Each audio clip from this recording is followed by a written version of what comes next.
Ahmed André, Gabonais, fils d'Hugo et Vindo.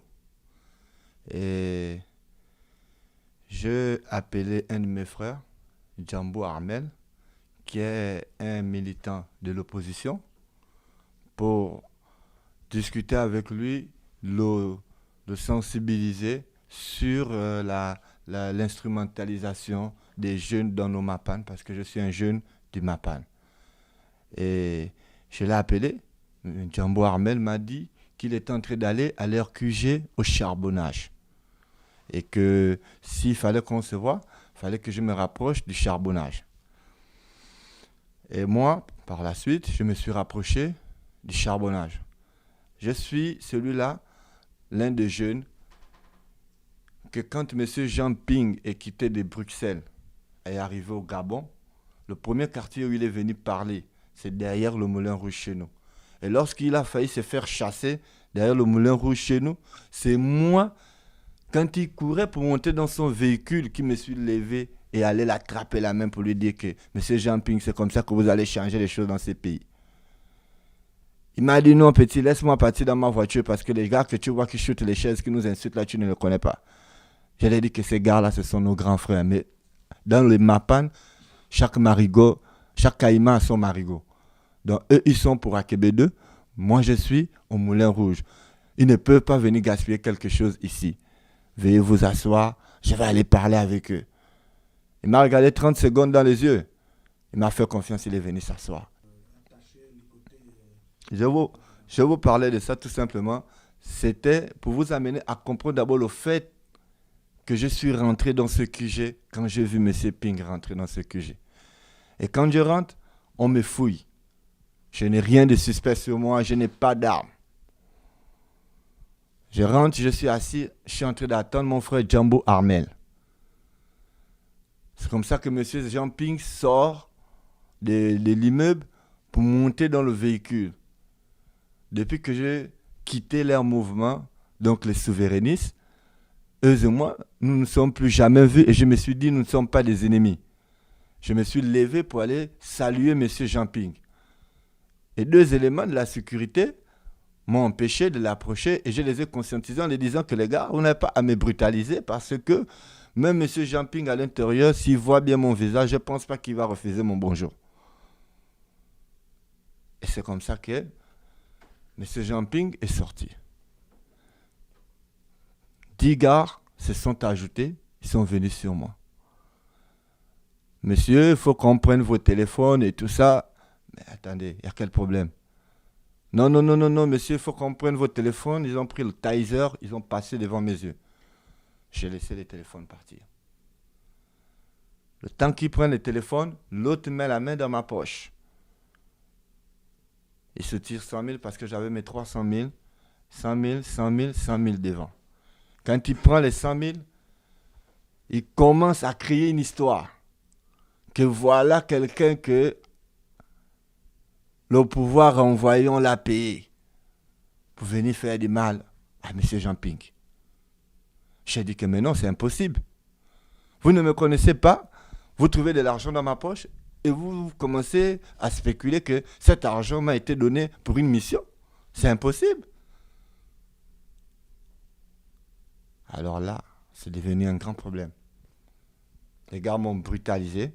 Ils m'ont amené dans leur, comment ils appellent, leur bureau. Parce que net à l'entrée, il y a un bureau à gauche. Et le bâtiment en étage et à droite. Ils m'ont fait rentrer dans la pièce à gauche.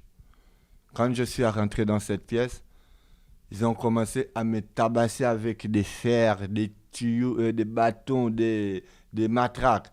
Mais mes frères, vous voulez me tuer? Qu'est-ce que j'ai fait, mes frères? Moi, je suis là, j'attends Djambo Armel. Et je vous rappelle même que tout à l'heure, en venant ici, j'ai croisé un de vos éléments aussi qui est Gaëtan, qui est l'aide-camp de Ngoulakia. Nous, on n'est pas des ennemis. Chacun a son choix. Vous avez choisi là-bas, nous, on peut choisir là-bas, mais ça ne voudrait pas dire qu'on est des ennemis. Ils m'ont attaché les mains. Ils ont dit non, ligotez-le. Vous voyez les mains? Ils m'ont attaché les mains par l'arrière. Ils m'ont pris les pieds. Ils ont attaché et ils ont commencé à me bastonner. Voyez mon œil? Ils ont commencé à me bastonner. Et après, ils me disent, c'est Gervais Opianga qui t'envoie.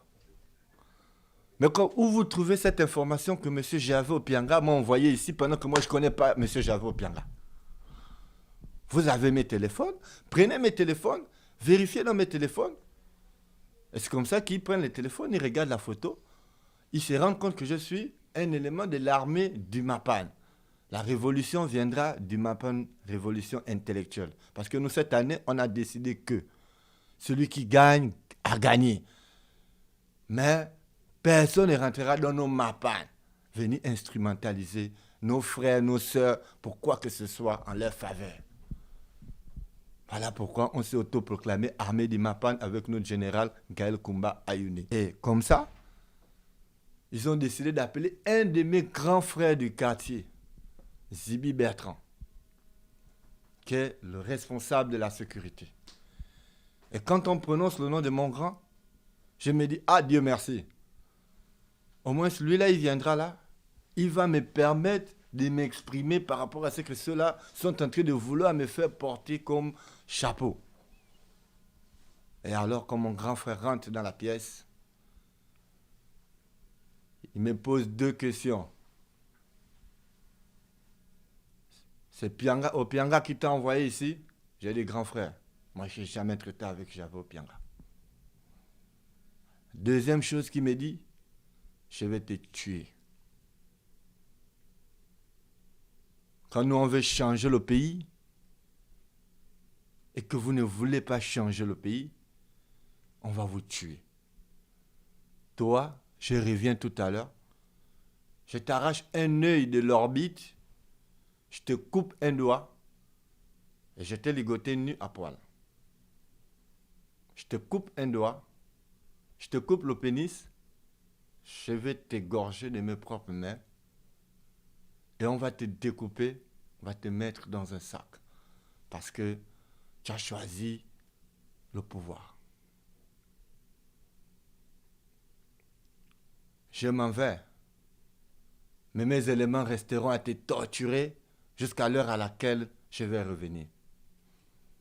C'est comme ça que mon grand frère Zibi me parle.